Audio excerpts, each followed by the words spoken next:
अस्सलाम वालेकुम all of you, welcome to Ibrahim academy. बेटा लास्ट वीडियो में हमने ओ लेवल मैथ्स का D2 सही है एक्सरसाइज 1A का हमने 14 तक पूरा कर लिया था। अब हम देख लेते हैं 15। चलो 15 जो है उसमें क्या बता रहा है आपको देखना। क्वेश्चन 15 बोलता है, अच्छा इसमें थोड़ा सा ट्विस्ट है। यहाँ पे आपको डेटा को समझ के आपको इक्वेशन बनानी है, सही है। वो हम शुरू में बना लेंगे, लेकिन उसने एंड में वही चीज़ आपसे पूछी होगी तो उसको वहीं से उठा के आप कॉपी कर दीजिएगा। देखते हैं किस तरह बोलता है। The total monthly income $D, अच्छा सही, टोटल मंथली इनकम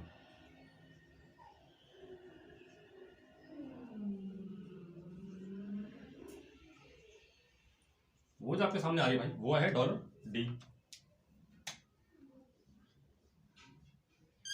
ठीक है, लिख लिया। आगे अच्छा फिर बोलता है कि अच्छा of a salesman who sells tyres consist of a base salary of कितना $600। अच्छा उसकी बेस सैलरी कितनी है? टोटल इतनी है बेस सैलरी।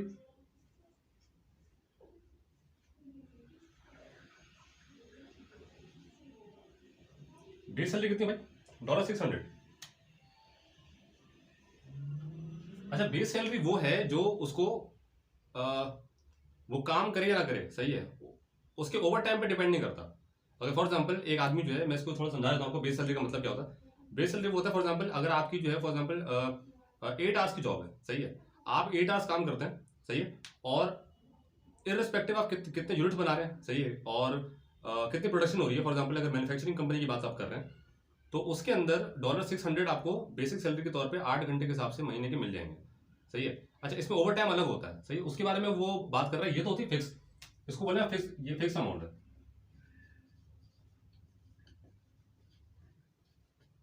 ये होता है फिक्स अमाउंट, लेकिन एक वेरिएबल अमाउंट भी होता है। फॉर एग्जांपल कि अगर आपने जो है वो कुछ आवर्स का एक्स्ट्रा ओवर टाइम किया तो उसके हिसाब से आपको जो है वो $10 फॉर एग्जांपल पर आवर मिलेगा, तो उसके हिसाब से वो सैलरी बढ़ती रहती है। बेसिक से अलग होती है, वो बेसिक तो रहती है, उसमें ऐड करना होता है वो वेरिएबल। तो देखते हैं आप क्या बता रहा है। बोलते हैं variable amount which depends on the number of tyres he sells, for each tyre he sells he receive $8। अच्छा भाई एक जो टायर सेल करेगा ना, वन टायर, अच्छा पर टायर जो है, इनकम पर टायर लिख दिया।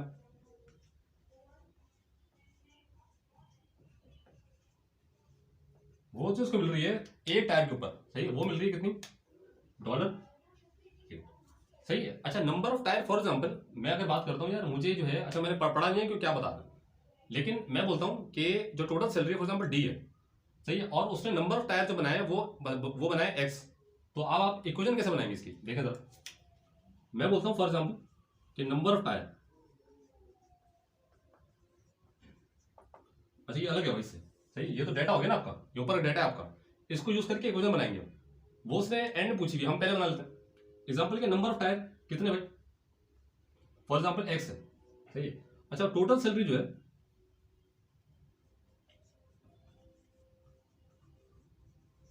वो आएगी बेसिक प्लस वेरिएबल। अच्छा टोटल सैलरी का जो उसने आपको दिया हुआ है वो $D दिया हुआ है, तो आप लिखेंगे D equal to basic salary 600 है, ये तो हमेशा रहेगी, कुछ भी कर लें आप, प्लस ये आता है असल काम, सही है। अब फॉर एग्जांपल उसने नंबर ऑफ टायर जो बनाया वो बनाया X, मैं इसके लिए काम कर रहा हूँ, तो हर एक टायर के ऊपर उसको $8 मिलेगा।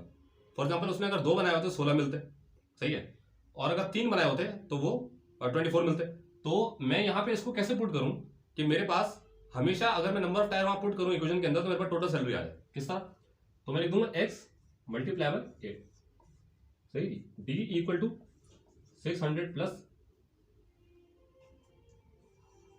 8X। अच्छा X तो मैंने लिख दिया, उसने N लिखा हुआ है, नंबर ऑफ टायर को उसने N लिखा हुआ है। अगर आपने आंसर देखा होगा पीछे इसका जो आखिरी पार्ट 3 है, तो उसने N लिखा हुआ है, आप इसको N लिख दीजिएगा, मसला नहीं है, एंड में लिख लेंगे उसको।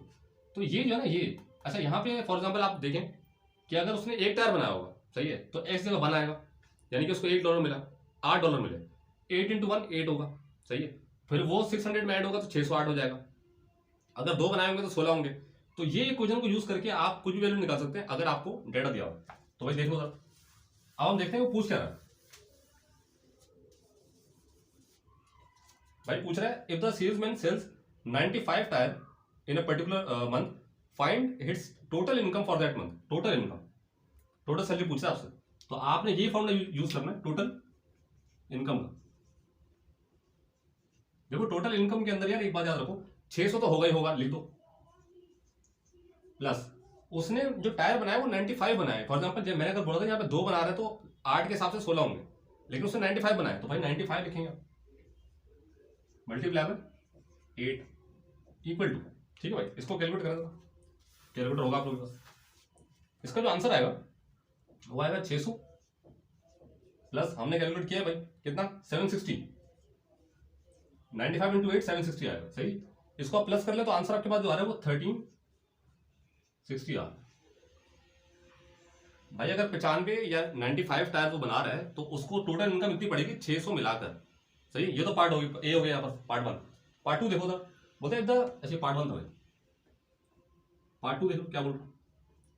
पार्ट 2 बोल रहा है if the salesman monthly salary कितनी है for a particular month is 1680। अच्छा अब यहाँ देखो कि अब आपको ये चीज दे दी, पहले आपको ये चीज दी हुई थी सब चीजें, और आपको ये निकालने को बोला होता, अब आपको ये दे दिया कितना भाई 1680 सर, हाँ सही 608 1608 1680 यहाँ रख दिया आपने इक्वल टू 600 तो मिलेगी मिलेगी प्लस। अब देखते हैं इसके बारे में क्या क्या बोल रहा है, क्या बोल रहा है देखो, calculate the number of tyre he sells in that month. Number of tyre यानी कि n, ये वाला मांग रहा है आपसे, तो आप यहाँ लिखेंगे n multiply by 8, 1680 is equal to 600 plus 8n। n का आंसर निकालना है, 600 वहां जाके इससे माइनस करो, 1680 माइनस 600 इक्वल टू 8n। ये इससे माइनस होने के बाद कितना बनेगा भाई, आप कैलकुलेटर पे कर ले, हमने किया सही जी, ये माइनस अजय हमने नहीं किया, हमने डायरेक्ट कर दिया भाई, सॉरी 1680 माइनस 600 कर लिया 1080 1080 आएगा इक्वल टू 8n। अब n का आंसर निकालने के लिए 8 डिवाइड करो, यहां कर दो 1080 अपॉन 8 इक्वल टू n। अच्छा ये जो आंसर आएगा तुम्हारे सामने, ये आएगा डिवाइड बाय 8 135, n का आंसर 135। इसका मतलब ये, अच्छा n था क्या, n था नंबर ऑफ टायर। अच्छा नंबर ऑफ टायर कितने 135 प्रोड्यूस करेगा मंथली, तो जाके उसकी सैलरी कितनी बनेगी भाई 1680, 600 तो वही रहेगी। आपने इक्वेशन को यूज करके बार बार आंसर निकालना है, ठीक है जी। पार्ट 3 देख लो, write on the formula connecting, यार फॉर्मूला भाई वो बोल रहे फॉर्मूला, आप तो फॉर्मूला यूज कर चुके ना पहले, सीधा सीधा फॉर्मूला था, क्या था भाई डी यानी कि total is equal to 600 plus 8n। अच्छा उसने आंसर में 8n पहले लिख दिए, बहुत बड़ा कारनामा कर लिया, 8n प्लस 600, आप इसको पहले लिख लें, ये आंसर हो गया पार्ट 3 का। आखिरी पार्ट, ड्रॉ द ग्राफ। यार ग्राफ जो ना देखो पास में उसने क्या बोला, डी अगेंस्ट क्या बोला, D against N is directly proportional, हाँ सही है। Use the graph to explain your answer. यार बात सुनो, इसका ग्राफ बनाने के लिए आपको इसी को यूज करना है, मैं आपको बताया तो किस तरह। फॉर एग्जाम्पल आपने बोला कि यार एन जो है डी और ये आ गया एन, लेकिन ऊपर रख लो क्योंकि ये थोड़ा सा, अब एन आपने अपनी मर्जी से लिया, सही है 0 1 2। ये आपको मैंने पहले बताया था कि आपको किसी भी चीज का ग्राफ बनाना हो तो आपको क्या करना होगा, ये टेबल बनाना होगा। इस टेबल के लिहाज से आपको क्या करना होगा कि अगर मैं इक्वेशन के अंदर n 0 रखूं तो n 0 रखो जरा, 8 इंटू 0 0 होगा 600, तो जो डी का आंसर आएगा वो 600 बचेगा यहाँ पर, ठीक है जी। अगर 1 रख दें आप n की जगह 1 तो 8, ये देखो 8 into 1 plus 600, D is equal to 8, ये 8 हो जाएगा प्लस 600 इज इक्वल टू 608, ठीक है जी 608 आ गया यहाँ पर। अगर मैं 2 रखूंगा, यहाँ पे 2 रख के देखो, बल्कि निराश हो जाएगा, D equal to 8 into 2 plus 600, D equal to 16 हो जाएगा ये प्लस 600, डी इक्वल टू 616 616, ठीक है। अच्छा यार मसला क्या है, अब यहाँ पे ना ग्राफ कुछ बच्चे जो हैं जिनको मैंने सवाल करवा चुका हूँ मैं पहली फिजिकल क्लासेस के अंदर, उनका ये मसला आया था कि सर हम जो है वो ग्राफ स्टार्ट कहाँ से करें, ये तो 600 की वैल्यूज दे रहे हैं। यार आप बात बताओ, ये डी जो है ये आप जो है वो 600 से ही स्टार्ट करेंगे, सही है। अच्छा ये कहाँ रखेंगे आप n, देखो n वेरिएबल है, जैसे x होता है तो ये हमेशा x एक्सिस के ऊपर आएगा, x पे आप रखेंगे n और d रखेंगे y एक्सिस के ऊपर जो आप निकाल रहे हैं, 600, 608, 616, याद रखना भाई। इसका ग्राफ इस तरह बनेगा, ये देख लो, सही। यहां पे आपने रख दिया n, यहां पे रख दिया d। अच्छा, n जो था वो तो चलो सही है ना, 1। ये दो बॉक्सेस ले लेना भाई, अगर ग्राफ पेपर पे कर रहे हो तो यहाँ पे दो जो छोटे बॉक्सेस होंगे ना सेंटीमीटर वाले, वो एक ले लेना कि भाई उन दो को छोड़ूंगा तो 1 यूनिट होगा, 2 और छोड़ोगे 2 यूनिट। यहाँ 3 तक ले लो, हमें 2 तक चाहिए, मसला नहीं। यहाँ पे जो है आपने क्या करना है, देखो यहां से तुम बोलो यार वाई एक्सिस जो है ना ये स्टार्ट हो रहा है 600 से, आप स्टार्ट ही 600 से लेना। आपको क्या करना है, आपको तो 600 से लेकर ऊपर तक हिस्सा चाहिए ना भाई, ऐसे ही। अच्छा, अब मैं बोलता हूँ कि जो अगला यूनिट है ना, ये 600 से, ये 0 है, ये n के लिए तो 0 है, लेकिन ये y के लिए 600 है। यहां पे आपने बोला यार मैं जो ना यहाँ पे 4 4 का रखूंगा, सही। तो ये हो जाएगा 6 1 4, 2 यूनिट 4 के बराबर।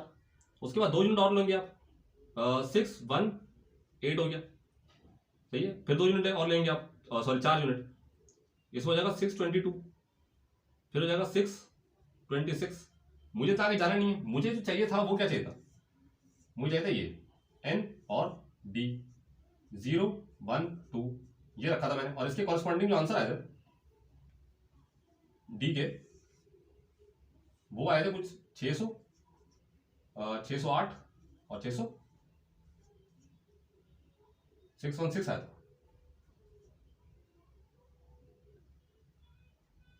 ठीक है जी। अच्छा, 600 से आपने चलना है 608 पे, 1 पे देखो, 0 पे कितना आ रहा है 600, तो पहला क्वाड्रेंट तो हो गया तुम्हारा। 1 पे कितना आ रहा है, 1 पे 608 आ रहा है, तो 608 जो है वो कहीं यहाँ होगा। बल्कि एक काम करो, ये थोड़ा सा 604 है यार, ये गलती होगी थोड़ी सी, यहाँ 604 रखेंगे आप, 608 होगा यहाँ पर। उसके बाद 6 0, यहाँ 4 और रखोगे 12 हो जाएगा। उसके बाद 6 1 6, अब आपने चल, हाँ यहाँ तक आ गया ना, 4 यूनिट्स रखना है। थोड़ी सॉरी यार, थोड़ी गलती हो गई, 600 से 4 ऐड करेंगे तो 604 आएगा, सही है। और 6 ऐड करेंगे, और 4 ऐड करेंगे तो 608 होगा, और 4 ऐड करोगे तो 12, उसके बाद 16।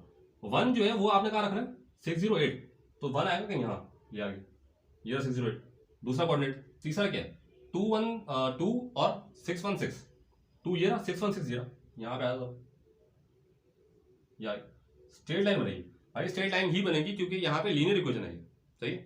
ये जो आपको ये दिख रहा है, ये जो इक्वेशन है वाला पूरा, ये लीनियर है क्योंकि यहाँ पे कोई किसी वेरिएबल की जो वैल्यू है पावर की, वो 1 से ज्यादा नहीं है, 2 या 3 नहीं है ना। अगर 2 होती तो क्वाड्रेटिक होता, 3 होती है तो वो क्यूबिक होता, तो ऐसा ग्राफ बनेगा।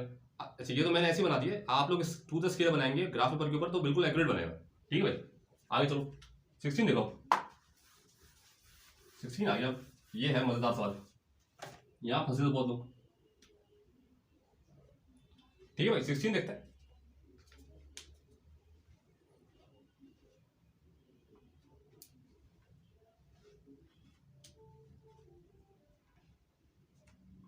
अच्छा, 16 में क्या बात कर रहा है, बोलता है a machine which manufactures ice, सही है। आइस मैन्युफैक्चर कर रही है भाई, एक कंपनी है कोई, सही है।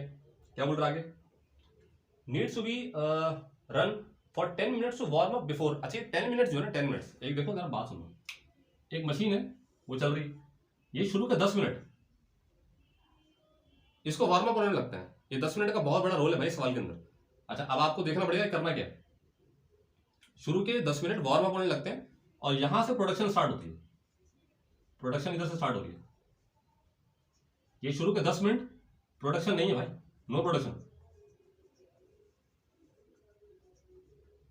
ठीक है जी। आगे चलते हैं, बोलते हैं यार before the production of ice begins the mass m tons. अच्छा, मास आपको दिया हुआ टन में, वैसे हमेशा किलोग्राम में और ग्राम में होता था, इस दफा टन में, ठीक है जी। आई क्या, हाँ, of ice produce is directly proportional. अच्छा, mass m tons of ice produce is directly proportional to the number of hours of production. अच्छा, जो m है ना भाई, वो डायरेक्टली प्रोपोर्शनल है आर से, आर लिख लो उसको, तो m is equal to K H होगा।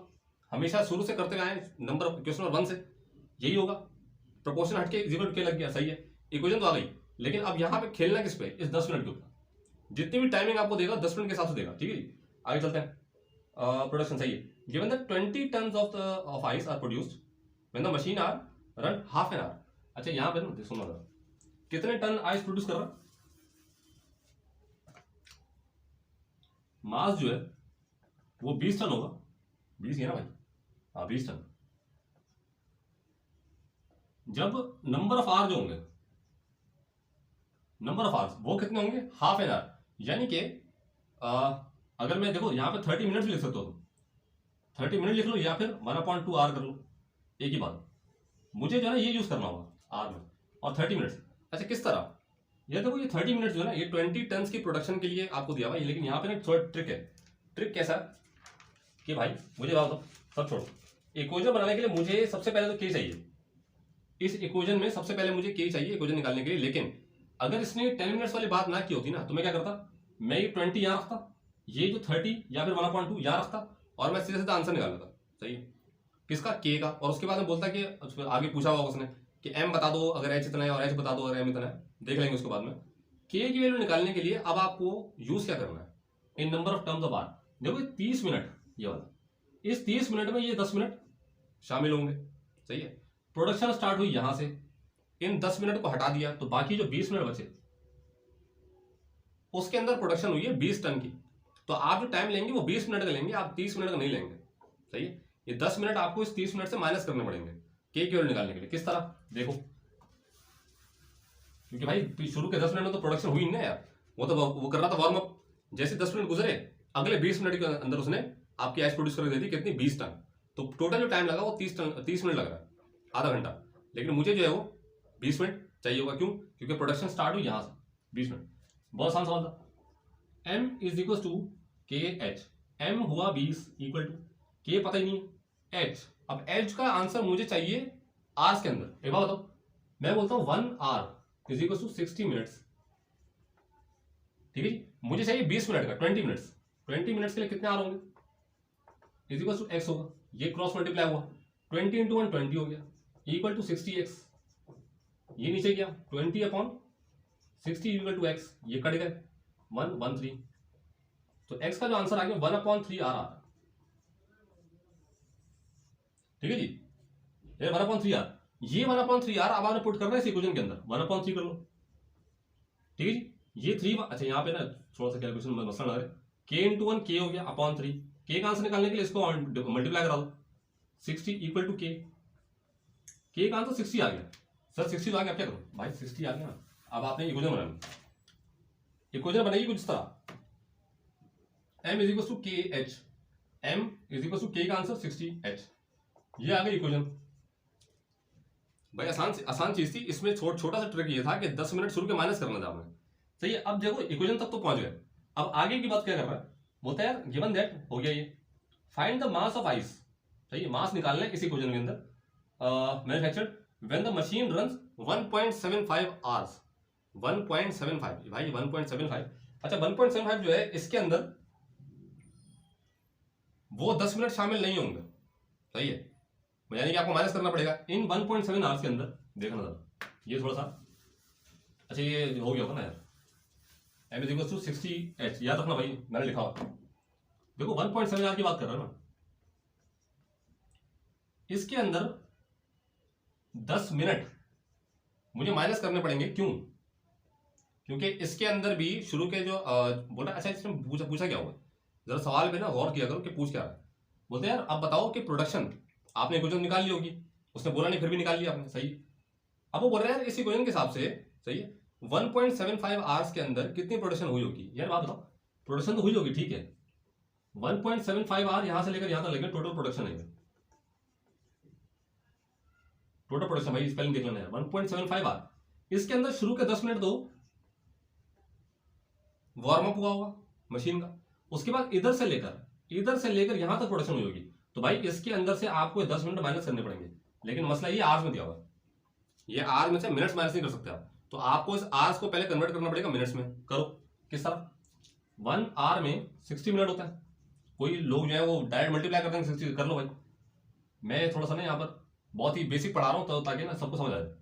1.75 आवर पता ही नहीं कितने होंगे मिनट में, क्रॉस मल्टीप्लाई एक्स हो जाएगा, ये एक्स मतलब एक्स, और 1.75 इंटू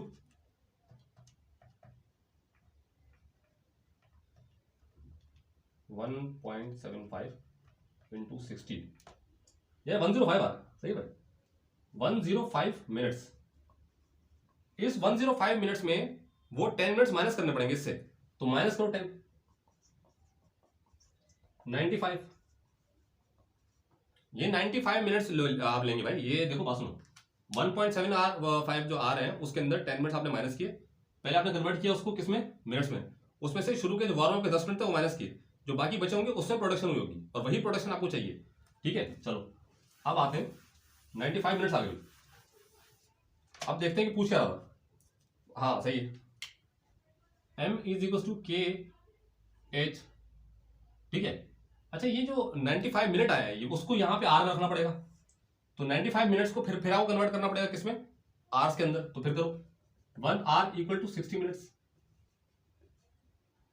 मिनट्स में था 95 मिनट्स, एक्स आर पता ही नहीं ना भाई, मल्टीप्लाई कराओ, ये वहां जाएगा 95 equal to 60 x, x equal to 95/60 equal to x, divide करो, ये 19/12 आएगा। अच्छा इसको जो ना वो कर लो, बल्कि डिवाइड बाय 60। अच्छा ये काफी लंबा आ रहा है भाई पॉइंट के अंदर, आप इसको फ्रैक्शन रख लें 19/12। ये क्या है, ये आर्स है, इसको पुट करें आप। अच्छा m तो पता ही नहीं ना, m तो निकालना है, के आंसर 60 था इनटू 19/12, m इक्वल टू, इसको 60 से मल्टीप्लाई करते हैं, मल्टीप्लाई 60 भाई 95 मिनट्स आ रहा है, 95 kg ओ टन। ये आर जैसे ये जो ना 1.75 आर के अंदर इतनी प्रोडक्शन होगी 95 टन्स की। ये छोटा सा ट्रिक था क्वेश्चन 16 के अंदर। यहाँ आपका जो है वो अल्लाह का शुक्र है कि एक्सरसाइज 1A चैप्टर 1 ये कंप्लीट होता है। अगर आपको वीडियोस जो है भाई पसंद आ रही हैं तो आपसे गुजारिश ये है कि आप जो है वो उसको लाइक कर दें और सब्सक्राइब दबा दें नीचे की तरफ, अच्छा लगेगा, हमारी मोटिवेशन में जो है ना इजाफा होगा। और हम लोग जो है वो इंशाल्लाह रोज़ के रोज़ जो है वो वीडियोस, अच्छा बहुत मुश्किल होता है खैर उसको बनाना, रोज़ के रोज़ जो है वो सुबह से लेकर टाइम निकालना उसके बाद बनाना इसको, तो आपकी मोटिवेशन, आपसे मोटिवेशन रहेगी तो हम इसको जो है वो आगे कंटिन्यू कर सकेंगे। तो इसी उम्मीद के साथ कि अल्लाह ताला आपका और इस पाकिस्तान का हामी नासिर हो। पाकिस्तान जिंदाबाद, पाक फौज पाइंदाबाद।